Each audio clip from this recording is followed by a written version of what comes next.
आनापान सती ध्यान भावना का अभ्यास करने जा रहे हैं।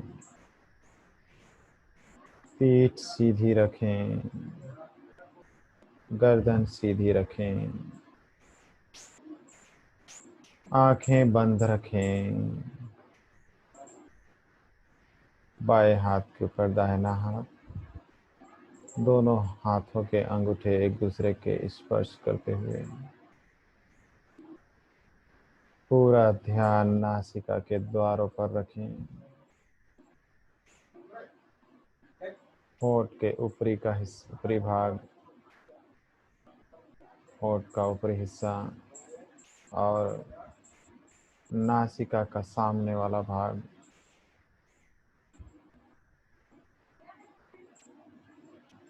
जहां हम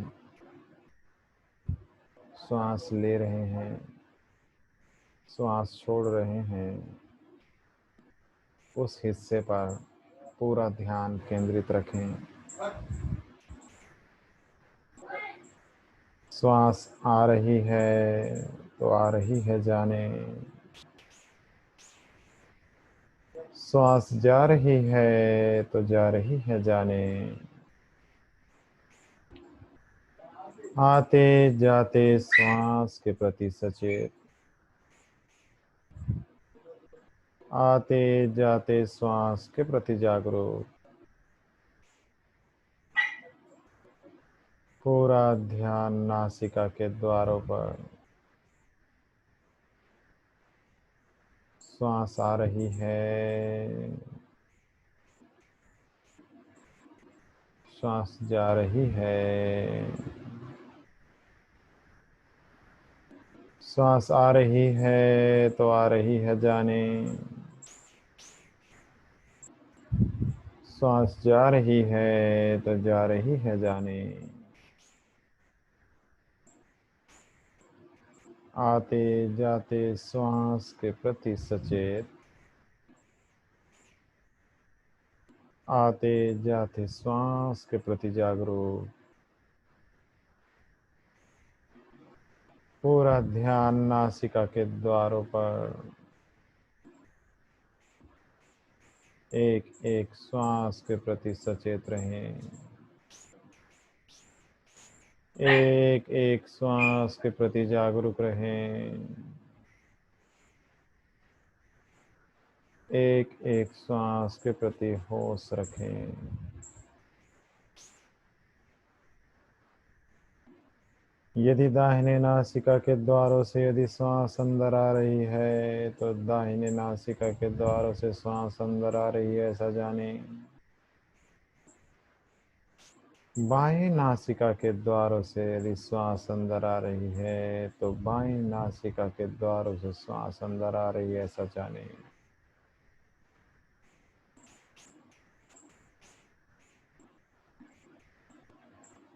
दाई नासिका है तो दाई नासिका, बाई नासिका के द्वार हैं तो बाई नासिका के द्वारों से श्वास अंदर आ रही है, जा रही है, ऐसा जाने। पूरा ध्यान नासिका के द्वारों पर, श्वास पर बना रहे।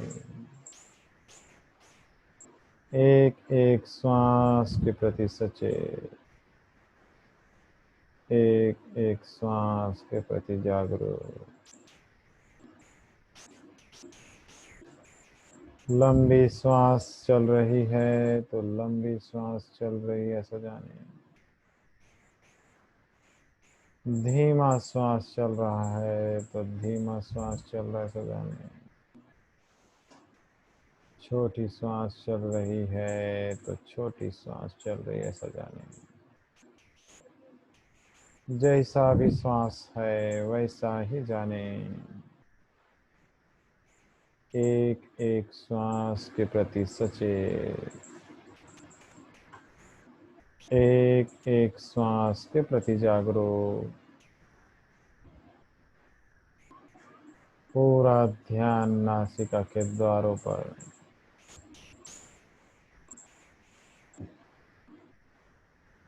पूरा ध्यान नासिका के द्वारों पर बना रहे।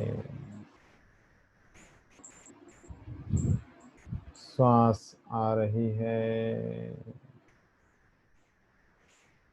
श्वास जा रही है,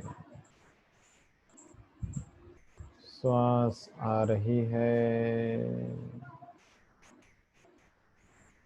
श्वास जा रही है। आते जाते श्वास के प्रति सचेत, आते जाते श्वास के प्रति जागरूक। पूरा ध्यान नासिका के द्वारों पर बनाए रखें। एक भी श्वास बिना जाने अंदर आने न पाए, एक भी श्वास बिना जाने बाहर जाने न पाए। एक एक श्वास के प्रति सचेत, एक एक श्वास के प्रति जागरूक, श्वास के प्रति सचेत, श्वास के प्रति जागरूक। अभ्यास करें, देखते रहें, जानते रहें।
पूरा ध्यान नासिका के द्वारों पर ही बनाए रखें।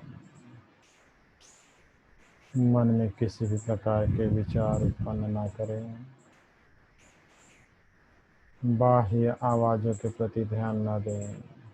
पूरा ध्यान नासिका के द्वारों पर ही बनाए रखें। श्वास आ रही है तो आ रही है जाने। श्वास जा रही है तो जा रही है जाने।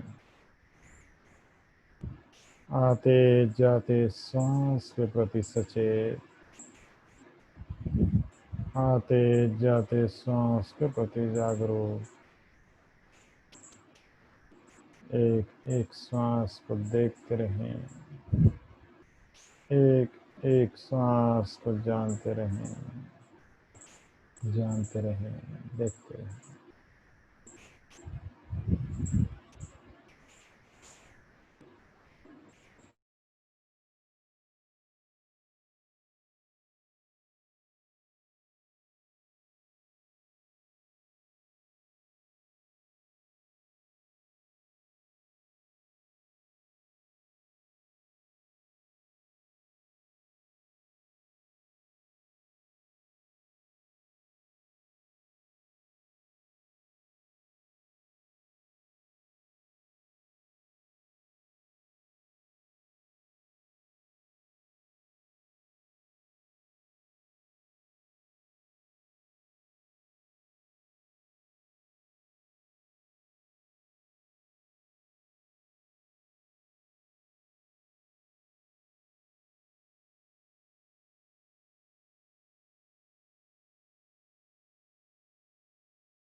भवतु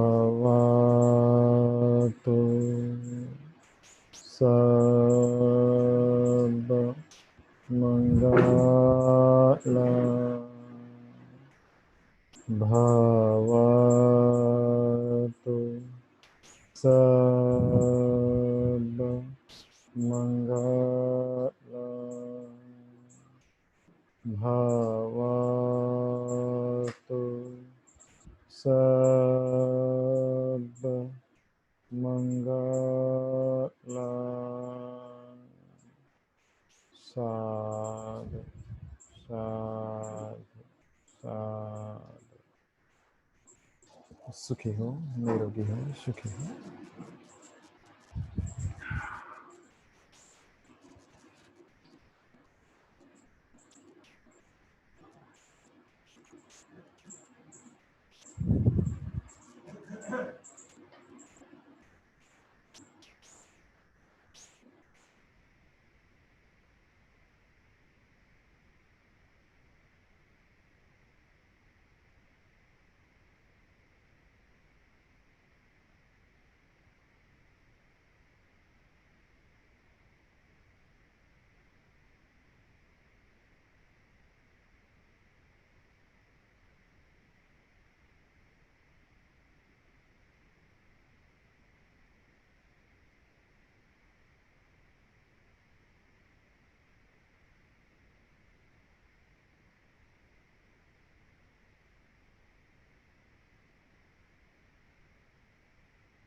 अरहं सम्मा सम्बुद्धो भगवा बुद्ध भगवन्तं अभिवादेमि। स्वाक्खातो भगवता धम्मो धम्मां नमस्सामि। सुपटिपन्नो भगवतो सावकसङ्घो सङ्घं नमामि।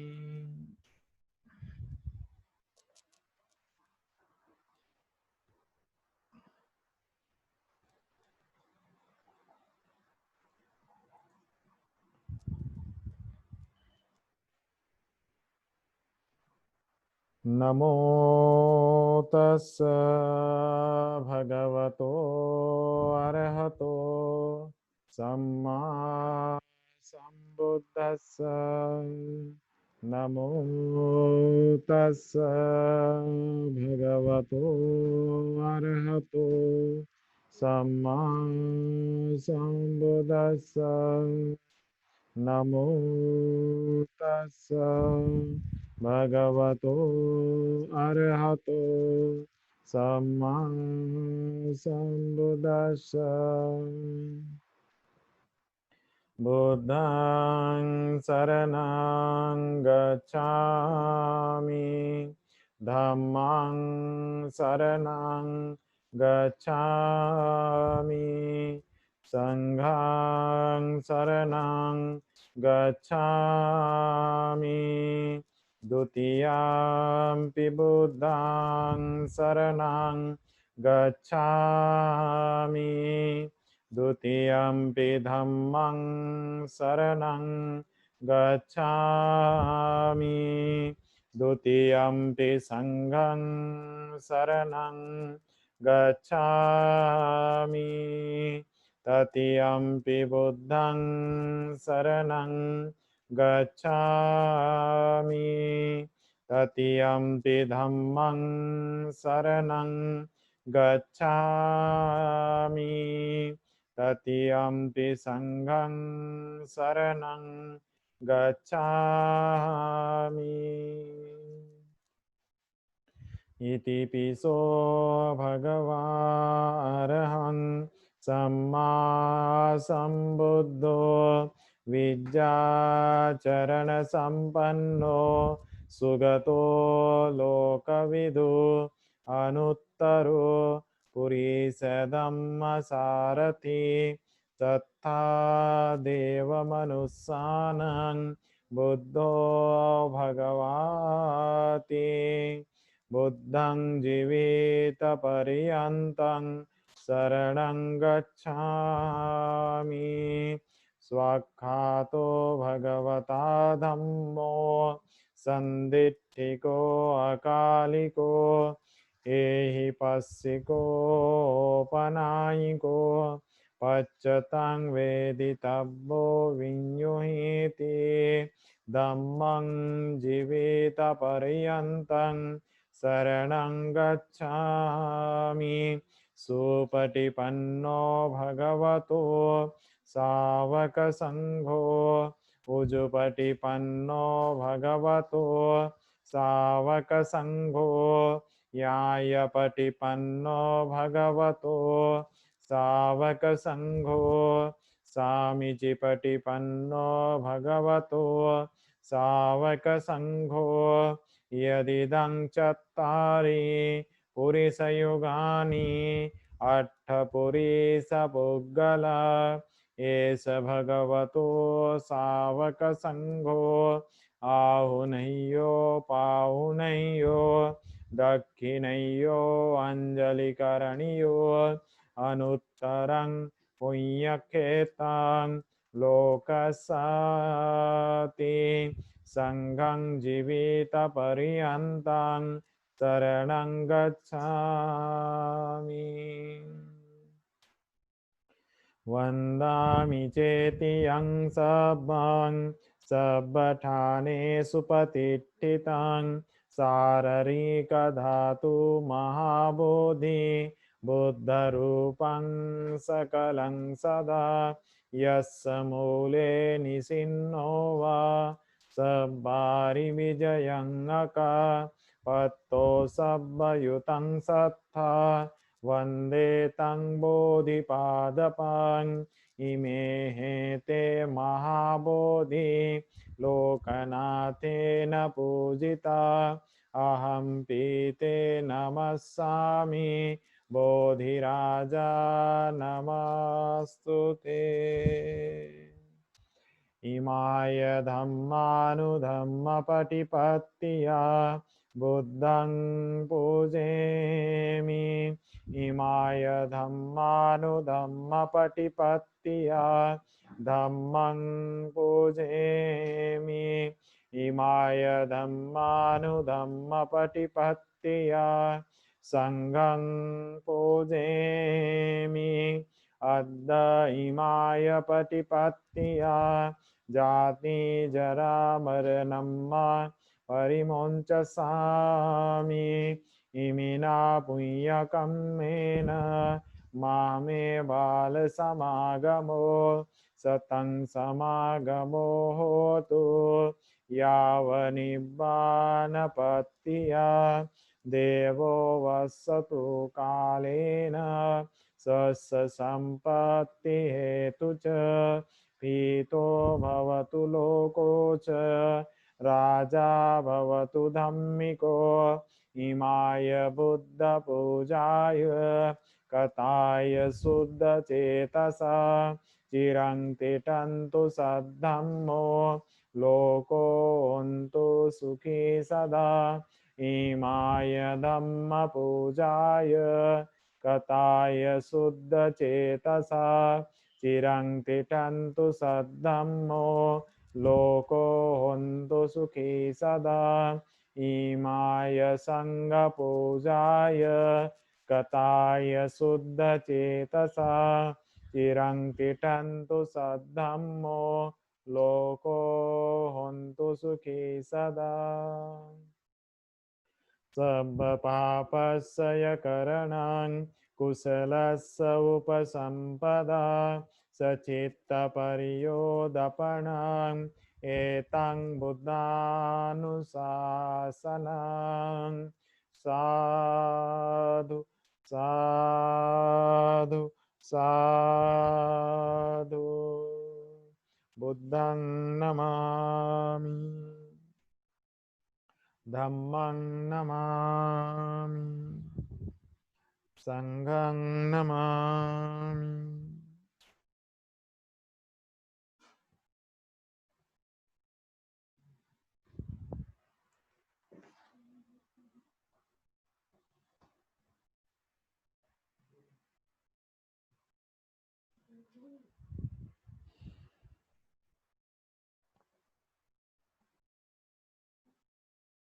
महाकारुणिक तथागत रत सम्यक समृद्ध परम पूज्य बोधिसत्व डॉक्टर बाबा साहब अम्बेडकर, उन्हें श्रद्धा सुमन अर्पित करते हुए आज विशेष रूप से प्रतिदिन की भांति धम्मदेशना में उपस्थित श्रद्धावान उपासक उपासिकाएं सभी के लिए मंगल कामना करते हुए बुद्ध का धम्म जिस तरह से हर किसी के मंगल के लिए, हर किसी के कल्याण के लिए हमेशा कार्यरत है, आज विशेष रूप से धम्म श्रवण का जो समय सभी ने अपना समय निकाल करके धम्म श्रवण का अवसर प्राप्त किया है, यह उत्तम मंगल है। आज का हमारा जो विषय है ध्वजंग परित। ध्वजंग परित के संबंध में तथागत बुद्ध कहते हैं,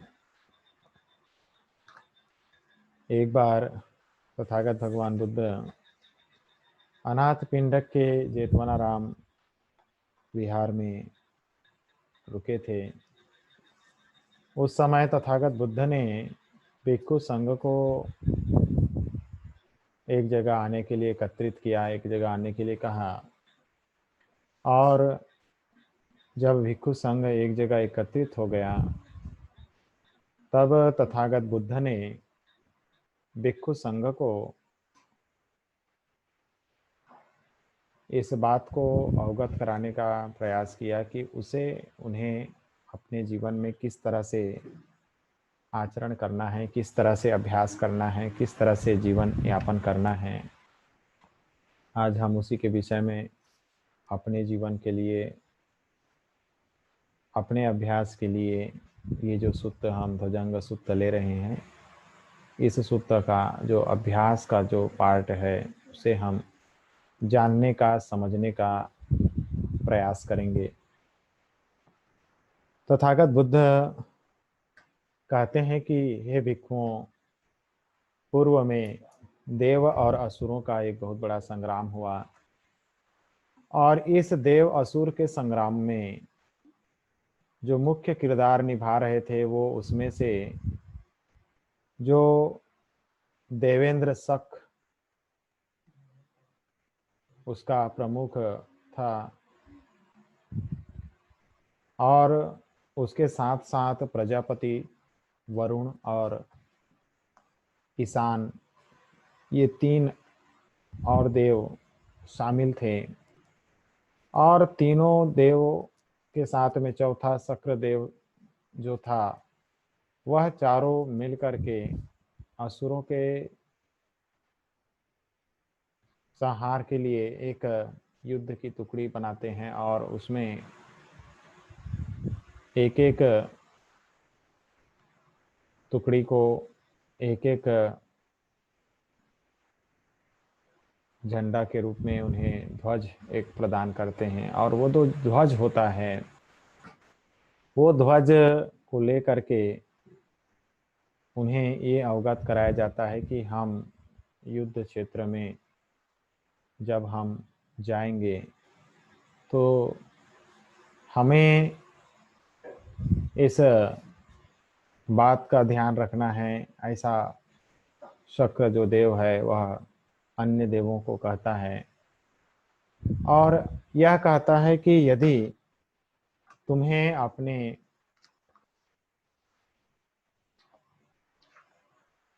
युद्ध करते समय मन में डर पैदा हो, डर के साथ साथ तुम्हारा शरीर कंपित हो जाए, तुम्हें ये लगने लगे कि कहीं हम हार जाएंगे या कहीं मन विचलित हो जाए, तो तुम जो है,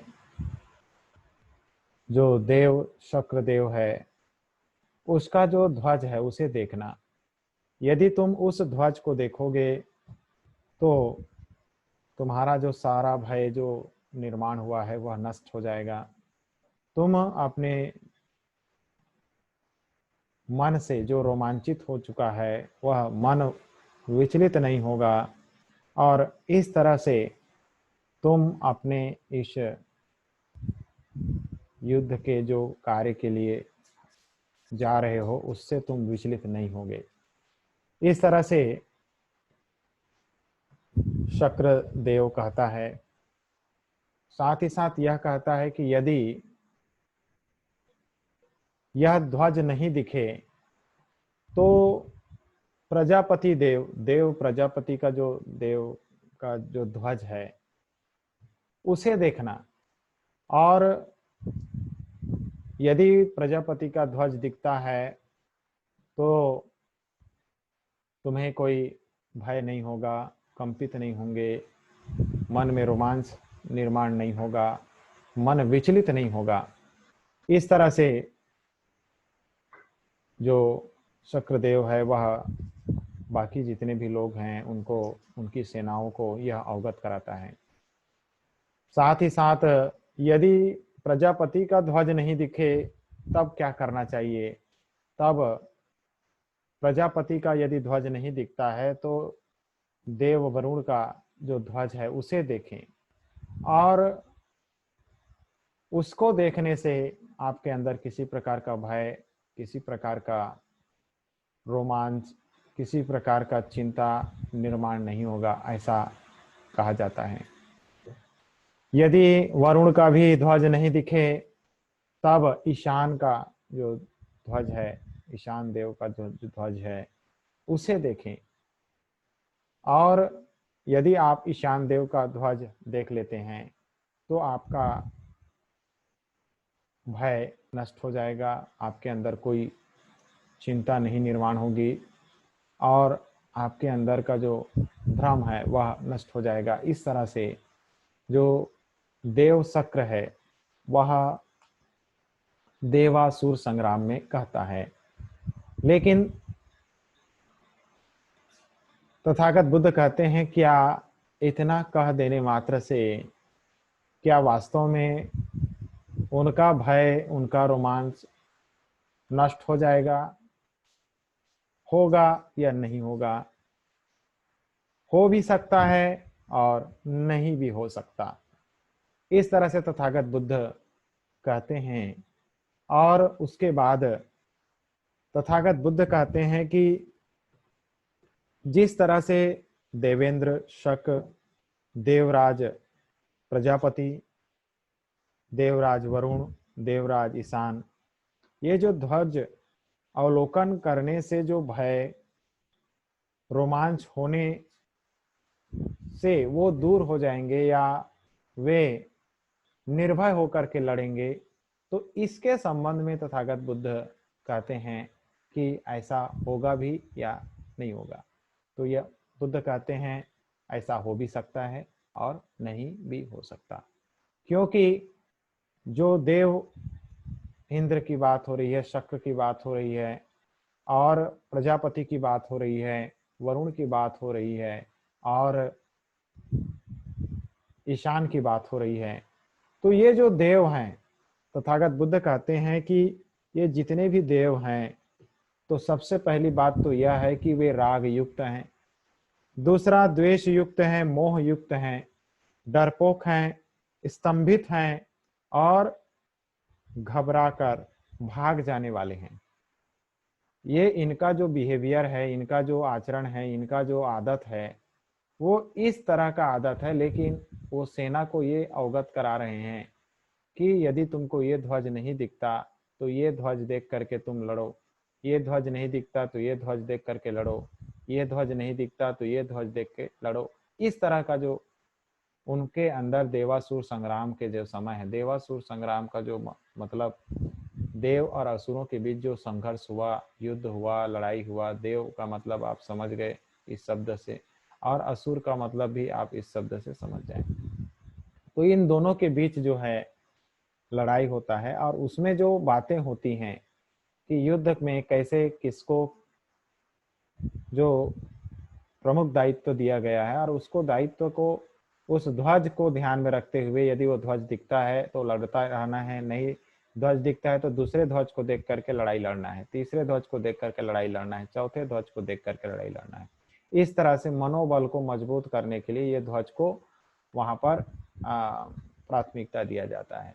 लेकिन तथागत बुद्ध कहते हैं कि ठीक उसी प्रकार मैं भी, हे भिक्षुओं, तुम्हें मैं ये कहना चाहता हूं, अवगत कराना चाहता हूं कि यदि तुम्हें धम्म का अभ्यास करने के लिए जब तुम कहाँ जाते हो, वन में जाते हो, जब वन में तुम धम्म का अभ्यास करने के लिए जाते हो, वृक्ष के नीचे बैठते हो, शून्यागार में बैठते हो, तो तुम्हें किसी भी प्रकार का भय और रोमांच निर्माण हो, तब तुम मेरा स्मरण करना, तब तुम मेरा स्मरण करना। तो किसका स्मरण करने की बात हो रही है? बुद्ध का स्मरण करने की बात हो रही है। तुम यह स्मरण करना कि इतिपि सो भगवा अरहं सम्मा संबुद्धो विद्याचरण संपन्नो सुगतो लोकविदु अनुत्तरो पुरीस दम्म सारथी सत्था देव मनुष्यानं बुद्धो भगवाति।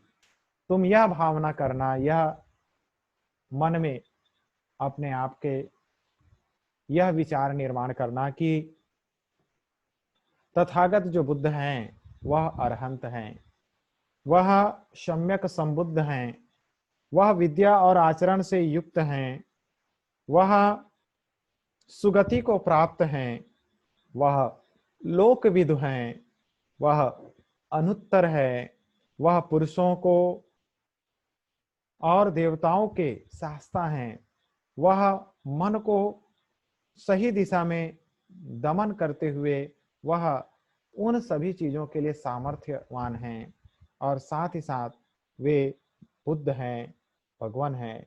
इस तरह से तुम्हें भावना करना है। जब तुम जंगल में साधना करने के लिए जाओ, जब तुम वृक्ष के नीचे में साधना करने के लिए बैठो, और जिस समय तुम्हारे अंदर ये डर पैदा हो या भय पैदा हो कि हम जो है ये जंगल से डर रहे हैं या और अन्य किसी चीज से डर रहे हैं, तो अब तुम जो है बुद्ध के प्रति जो भावना है, बुद्ध क्या है, बुद्ध के प्रति जो भावना है, वो उसको भावना को क्रिएट करना, जनरेट करना, ताकि तुम्हारे अंदर का जो भय है, रोमांच है, जो निर्माण हुआ है, डर निर्माण हुआ है, वह क्या हो जाए, दूर हो जाए। और यदि तुम ऐसा करते हो तो तुम्हारा डर नष्ट हो जाएगा, डर खत्म हो जाएगा, दूर हो जाएगा। यदि तुमको लगता है कि बुद्ध का स्मरण ना कर पाओ, तब धम्म का स्मरण करना। और यह स्मरण कैसे करना? स्वख्यातो भगवता धम्मो संदिठिको अकालिको एहि पस्सिको ओपनयिको पच्चत्तं वेदितव्यो विंजुहीति। तथागत बुद्ध कहते हैं कि यदि तुम शून्यागार में जाओ, जंगल में जाओ, या वृक्ष के नीचे आसन लगा के बैठो, और साधना में जब तुम बैठते हो और उस समय यदि तुम्हारे मन में डर पैदा होता है, भय पैदा होता है, रोमांच चिंता पैदा होती है, तो तुम्हें जो है बुद्ध स्मरण नहीं होता, तो धम्म का स्मरण करना। और धम्म का स्मरण कैसे करना?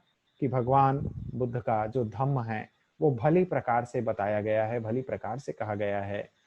भगवान बुद्ध का जो धम्म है वह देखते ही फल देने वाला है।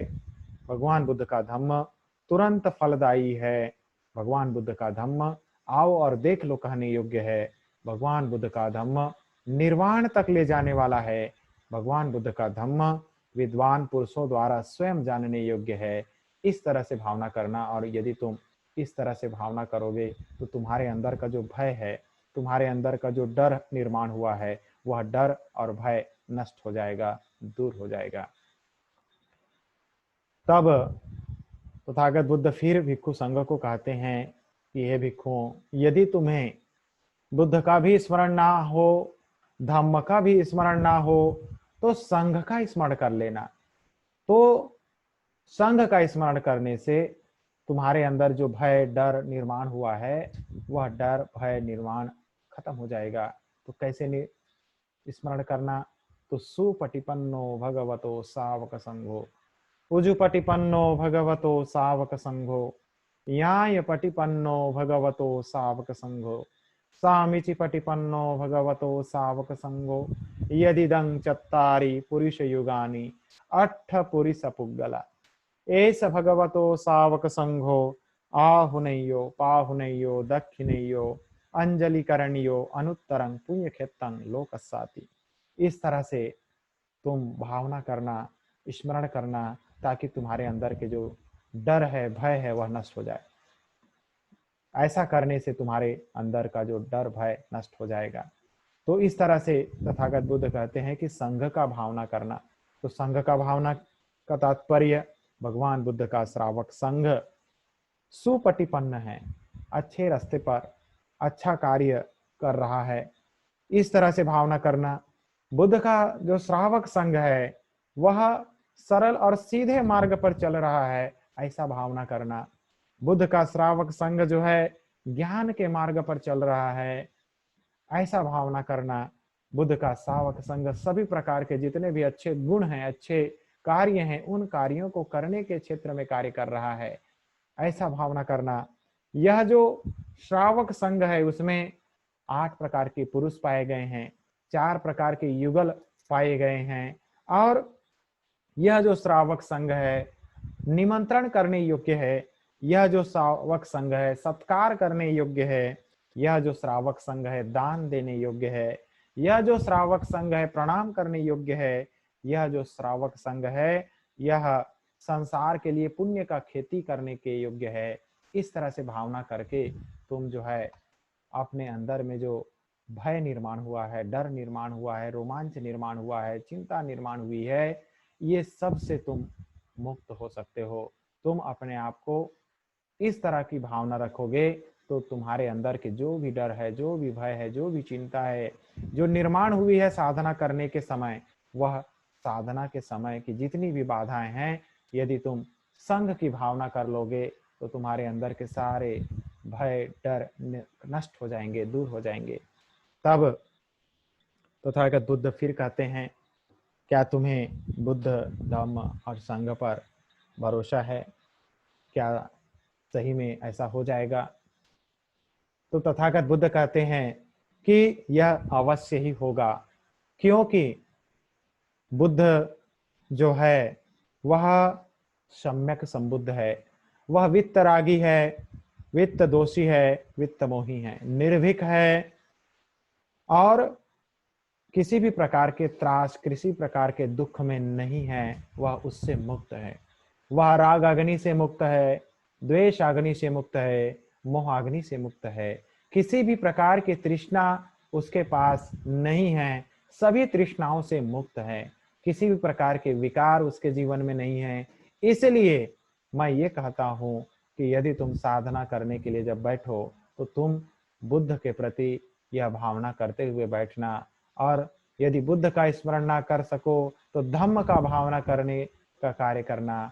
यदि धम्म का भी भावना करने नहीं पाते तो संघ की भावना करके बैठना, ताकि तुम्हारे अंदर किसी भी प्रकार का रोमांच, किसी भी प्रकार का भय, किसी भी प्रकार का डर पैदा ना हो।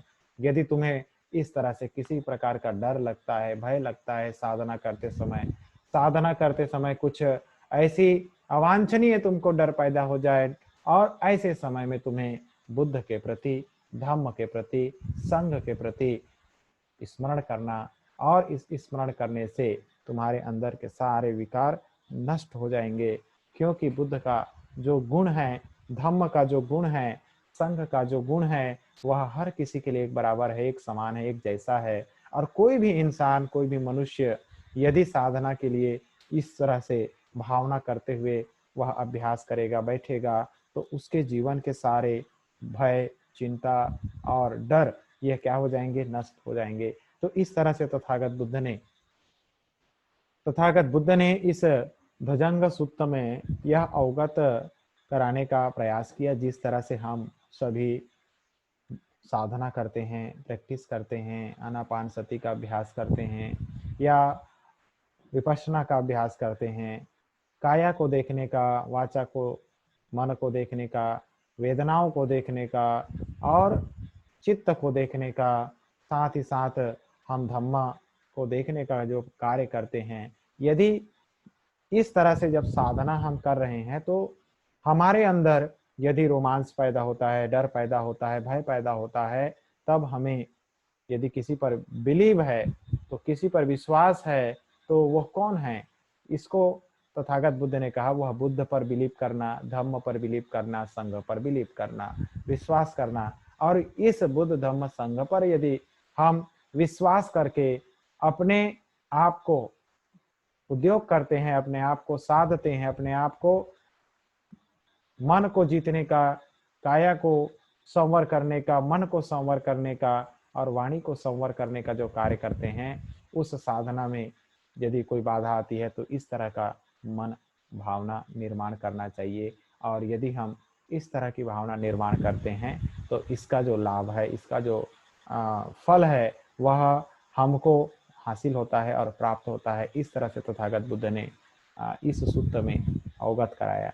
ठीक उसी प्रकार हमें अपने जीवन में यह प्रयास, कोशिश हमें करना चाहिए। और साथ ही साथ तथागत बुद्ध ने जो बुद्ध धम्म संघ के जो गुण बताए, वह गुण का हमें क्या होना चाहिए, स्मरण होना चाहिए। तभी जा कर के हम अपने आप को मजबूत और सशक्त पा सकते हैं, या हम अपने आप को मजबूत बना सकते हैं। जिस तरह से तथागत बुद्ध के संबंध में जो गुण बताए गए हैं कि बुद्ध कौन है, बुद्ध देखा जाए तो बुद्ध इतिपिसो भगवा अरहं, अरहं यानी अरहत हैं, अरहत अवस्था को प्राप्त हैं। किसी प्रकार के उनके अंदर अहंकार नहीं है, किसी प्रकार का अहम नहीं है, मैं मेरा का भाव नहीं है, संसार उनके लिए एक समान है।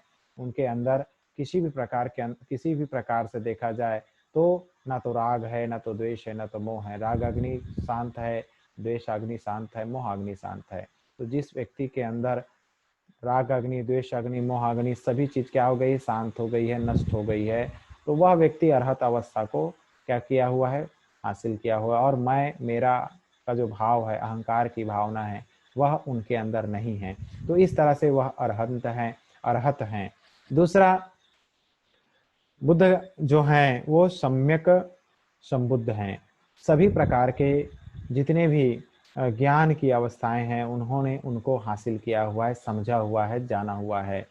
दूसरा, साथ ही साथ यह विद्या और आचरण से युक्त है। विद्या यानी जो भी अच्छी बातें हैं, जितनी भी कुशल बातें हैं, जितने भी अनुकरणीय चीजें हैं, वो सभी चीजों को वो समझे हैं, जाने हैं, परखे हैं, और वे जो भी कहते हैं, जो भी बोलते हैं, उस पर वो चलते हैं। जितनी भी शिक्षाएं वो बताते हैं, उन शिक्षाओं का आचरण भी करते हैं। ऐसा नहीं कि बोलते हैं और करते नहीं, ऐसा नहीं।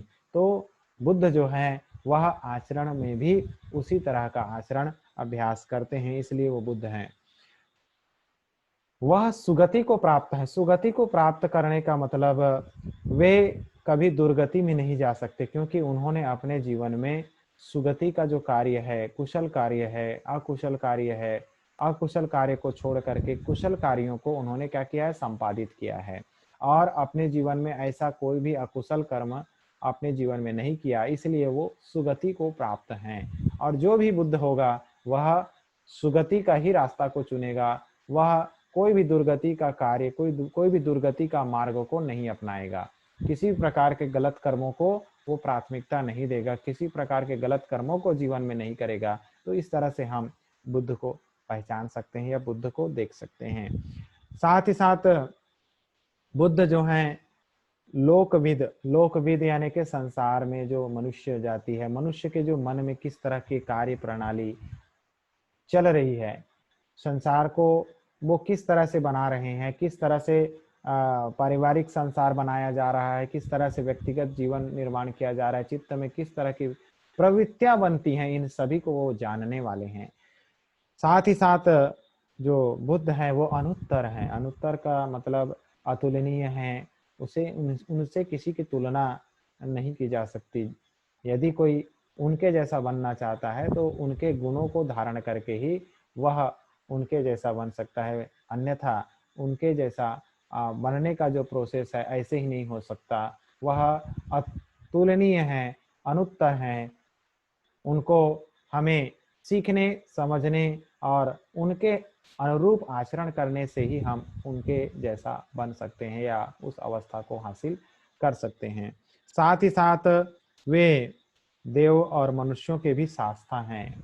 वे देव और मनुष्य के भी मार्गदर्शक हैं, शास्ता हैं यानी मार्गदर्शक हैं। उनको भी रास्ता बताने वाले, पथ प्रदर्शक का जो है कार्य वो करते हैं, या बुद्ध इस तरह से होते हैं जो हर किसी को मार्गदर्शित करता है, हर किसी को पथ प्रदर्शित करता है, हर किसी को रास्ता बताता है। तो इस तरह से उनका गुण है। साथ ही साथ वे भगवान, भगवत या भगवान की श्रेणी में भी आते हैं, या उसको भग्ग रागो भग्ग दोषो भग्ग मोहो जो कहा गया, भगवा शब्द कहा गया, उसके अंतर्गत भी आते हैं। इस तरह से तथागत भगवान बुद्ध हैं। इसलिए उनको इस तरह का गुण का भावना करते हुए, जो उनके गुण हैं उसको स्मरण करते हुए हमारे अंदर जो भय, डर और हमारे अंदर जो चिंता निर्माण होती है उनको हम दूर कर सकते हैं कि बुद्ध के गुण का स्मरण करके। दूसरा जो है धम्म का जो गुण के बारे में यहाँ बताया गया कि बुद्ध का जो धम्म है भली प्रकार से बताया गया है, भली प्रकार से कहा गया है, अच्छे तरीके से बताया गया है ताकि हर कोई इंसान धम्म को समझ सके। स्वाख्यातो भगवता धम्म, स्वाख्यात है, अच्छे तरीके से स्पष्टीकरण करते हुए बुद्ध का धम्म को अवगत कराया गया है, बताया गया है। इसलिए धम्म के रास्ते पर कोई भी आदमी आसानी से चल सकता है, शील समाधि प्रज्ञा का अभ्यास आसानी से कर सकता है, और वह अपने जीवन में कुशल कर्मों को भी वह अच्छे से कर सकता है। इस तरह से तथागत बुद्ध का धम्म सही तरीके से, अच्छे तरीके से बताया गया है। इसलिए यदि वह उस तरह का भावना करता है तो उसका जो भय है, डर है, वह क्या हो जाएगा, नष्ट हो जाएगा। दूसरा, बुद्ध का जो धम्म है वह देखते ही फल देने वाला है। देखते ही फल देने वाला यानी कोई भी व्यक्ति जब इसका आचरण करेगा तो उसे तुरंत ही इसका लाभ मिलना चालू हो जाएगा। जैसे कि हम सभी अभी हमने आनापान सती का अभ्यास किया। आनापान सती का अभ्यास जिस दिन उपासक ने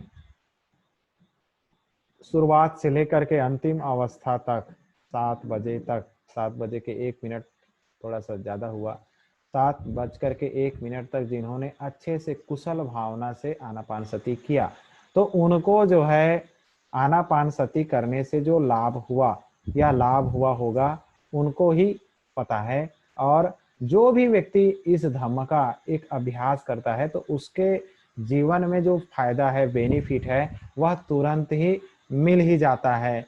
देखने और फल प्राप्त करने के तुरंत ही उसको हासिल हो जाता है, या अभ्यास करते ही उसे हासिल होता है। उसका मन को बेनिफिट होता है, उसके बॉडी को बेनिफिट होता है, और इस तरह से उसको लाभ मिल ही जाता है। तो धम्म का जो प्रैक्टिस करता है उसका लाभ उसको मिलता है। यह जो है तुरंत फलदायी है और आओ और देख ले लो कहने योग्य है। आओ और देख लो कहने योग्य का मतलब कोई भी आदमी, कोई भी इंसान, चाहे गरीब हो, चाहे अमीर हो, चाहे सक्षम हो या बेरोजगार हो या जो भी हो, जैसा भी हो, यदि वो धम्म का प्रैक्टिस करता है, धम्म का आचरण करता है, धम्म का प्रयास अभ्यास करता है तो उसको जो है इसका लाभ तुरंत ही मिल सकता है और वह आकर के खुद भी प्रैक्टिस कर सकता है। आओ और देख लो कहने योग्य है। यदि वो अभ्यास करेगा, प्रैक्टिस करेगा तो इसका लाभ उसको मिलेगा, उसको इसका फायदा होगा। अगला तथागत बुद्ध कहते हैं कि यह जो है निब्बान तक पहुंचाने का मार्ग है। निब्बान तक पहुंचाने का भी मार्ग जो है धम्म है, और इस धम्म के मार्ग पर चलकर कोई भी व्यक्ति निब्बान तक पहुंच सकता है। निब्बान का मतलब परम सुख कहा जाता है। निब्बान का मतलब अरहंत अवस्था को प्राप्त करना, या मूल दुखों को नष्ट कर देना, मूल कारणों को नष्ट कर देना, और उस अवस्था को प्राप्त कर लेना जो सुख से जुड़ा हुआ है, परम सुख से जुड़ा हुआ है, जिसमें किसी प्रकार का शोक नहीं है, दुख नहीं है, चिंता नहीं है, भय नहीं है, डर नहीं है। वह निशोक है, निर्मल है, और वह अपने जीवन में सुखपूर्वक जी रहा है। तो इस तरह की अवस्था को वह हासिल कर लेता है। इस तरह से यह जो धम्म है, विद्वान जो पुरुष हैं, विद्वान लोग हैं, उनके द्वारा स्वयं ही जानने योग्य है। एक बार यदि यह धम्म उनको सुनने में मिल जाए तो वो आसानी से बुद्ध के धम्म को जान सकता है कि बुद्ध का धम्म क्या है, बुद्ध का धम्म क्या सिखाता है, बुद्ध का धम्म किस तक, कहाँ तक ले जाता है, कहाँ तक ये पहुंचाएगा। ये सब जो है, जो विद्वान पुरुष होगा, विद्वान व्यक्ति होगा, विद्वान समझदार व्यक्ति होगा, वह आसानी से फट से इसको जान सकता है। तो इस तरह से ये जो धम्म का गुण है। साथ ही साथ तथागत बुद्ध कहते हैं संघ का क्या गुण है। तो संघ जो है, बुद्ध कहते हैं ये जो संघ का जो गुण है वह सुपटिपन्न है। सुपटिपन्नो भगवतो सावक संगो। सुपटिपन्न यानी हमारा जो धम्म के बाद आता है संघ। तो संघ कैसा है? सुपटिपन्न है, सही अच्छे कुशल कार्य के दिशा पे आगे बढ़ रहा है, अच्छे कर्म अच्छे दिशा पर बढ़ रहा है, कुशल कर्म करने की दिशा में बढ़ रहा है। सुपटिपन्नो भगवतो संग ऋजु उजुपटिपन्नो भगवतो सावक संगो। वह जो है सरल और सीधे रास्ते पर चल रहा है। यहाँ ये पटिपन्नो भगवतो सावक संघो, वह जो है ज्ञान के मार्ग पर, प्रज्ञा के मार्ग पर, निर्मल शुद्धता शुद्ध बुद्धि के मार्ग पर वह चल रहा है। सामिचि पटिपन्नो भगवतो, सभी प्रकार के जितने भी अच्छे कुशल कर्म है उनके कार्यों को करने के क्षेत्र में वह चल रहा है। जो किसी के अहित नहीं करता, जो किसी का नुकसान नहीं करता, जो किसी का हानि नहीं करता, ऐसा मार्ग को वह अपना करके चल रहा है। यह संघ का गुण इसमें है, जिसमें 8 प्रकार के पुरुष पाए जाते हैं। श्रोतापन्न, सकृदागामी, अनागामी, मार्ग प्राप्त, अरहत, मार्ग प्राप्त, फल प्राप्त। इस तरह से 8 पुरुष इसमें पाए जाते हैं। श्रोतापन्न मार्ग प्राप्त, श्रोतापन्न फल प्राप्त, सकृदागामी मार्ग प्राप्त, सकृदागामी फल प्राप्त, अनागामी मार्ग प्राप्त, अनागामी फल प्राप्त, अरहत मार्ग प्राप्त और अरहत फल प्राप्त। ये जो है इस संघ में पाए जाते हैं। इस संघ में 4 युगल यानी 4 जोड़े होते हैं, जिसको श्रोतापन्न का जोड़ा, सकृदागामी का जोड़ा, अनागामी का जोड़ा और अरहत का जोड़ा कहा गया। यह जो संघ है वह देखा जाए तो निमंत्रण करने योग्य है। आहुनयो यानी निमंत्रण करने योग्य है। पाहुनयो दक्षिणयो सत्कार करने योग्य है, दान देने योग्य है। और अंजलि करने यानी हाथ जोड़ने या प्रणाम करने योग्य है।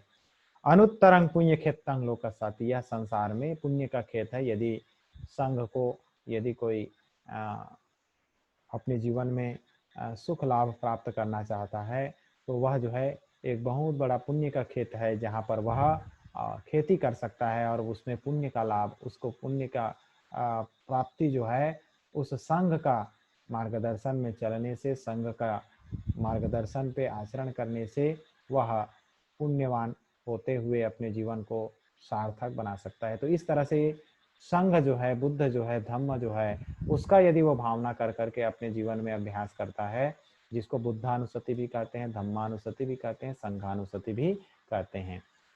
और बुद्धानुसति, धम्मानुसति, संघानुसति का जो प्रैक्टिस है, कभी भी डर भय चित्त मन में निर्माण होता है तो उस समय इसको भिक्षुओं के लिए विशेष रूप से बताया गया, जिसको प्रैक्टिस करने की जरूरत रहती है। क्योंकि गृहस्थ लोगों के जीवन से भी ज़्यादा प्रैक्टिस का जो दायित्व है वो भिक्षुओं के लिए ज़्यादा रहता है। इसलिए उनके जीवन में काफ़ी कठिनाइयाँ, परेशानियाँ जो है उनको आमना सामना करना पड़ता है। तो इसलिए बुद्ध, धम्म, संघ 3 चीज़ों को ज़्यादा प्राथमिकता यहाँ पर प्रस्तुत किया गया है, जिसको भावना करके, क्योंकि यदि कोई मनुष्य बुद्ध को मानता है लेकिन धम्म को नहीं मानता हूँ बोलता है या संघ को नहीं मानता हूँ बोलता है, तो कहीं ना कहीं वह मिथ्या दृष्टि में फंस चुका है।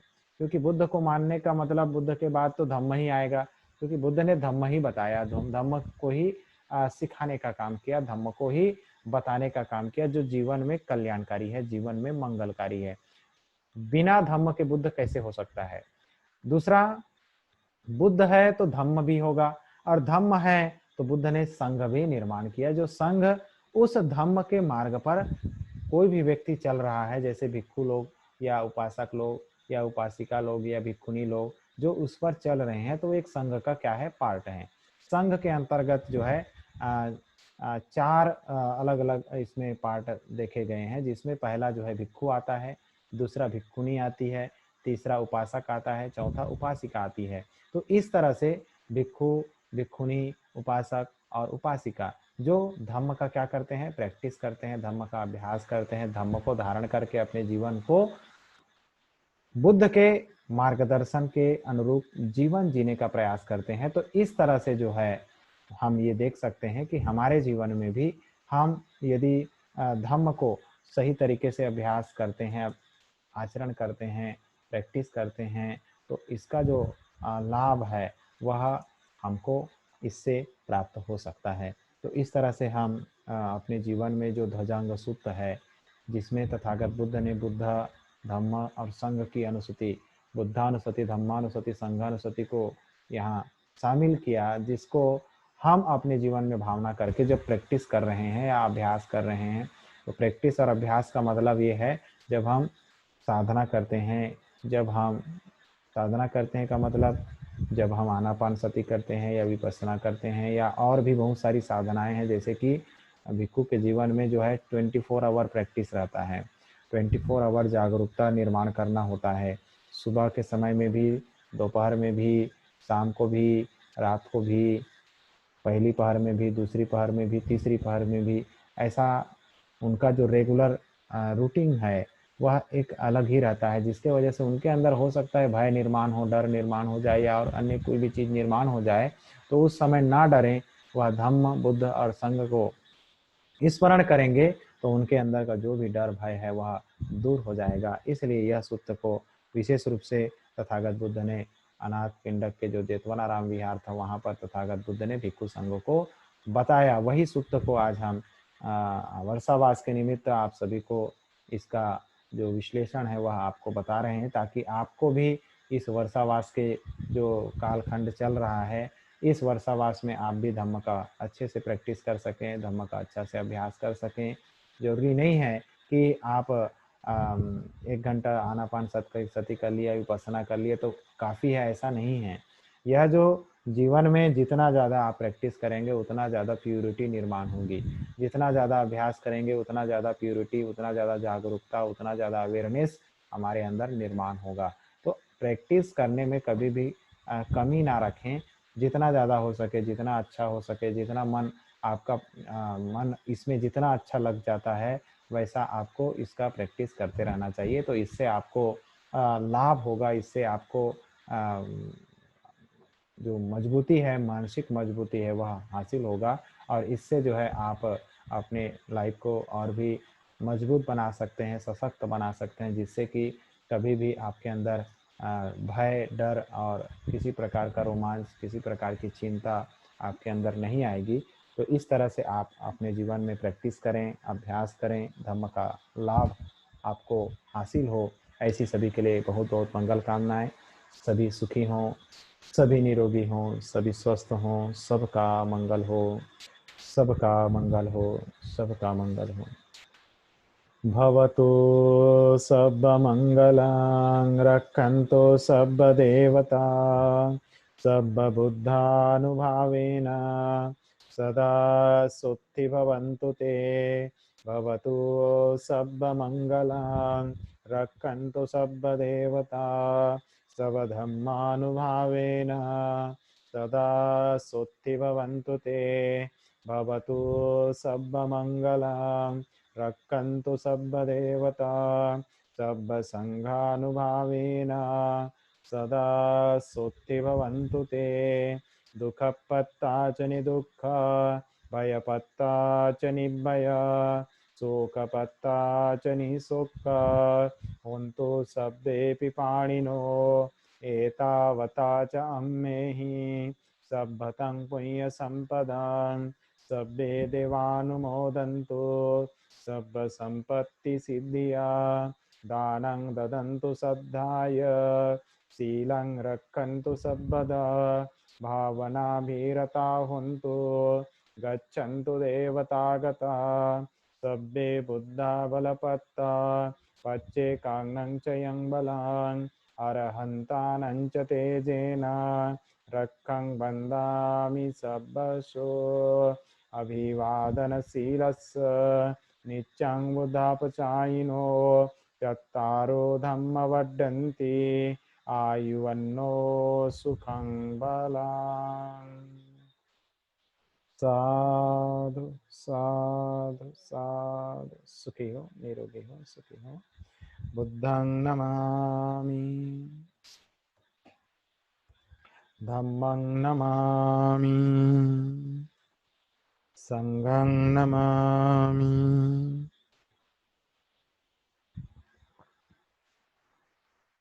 सभी का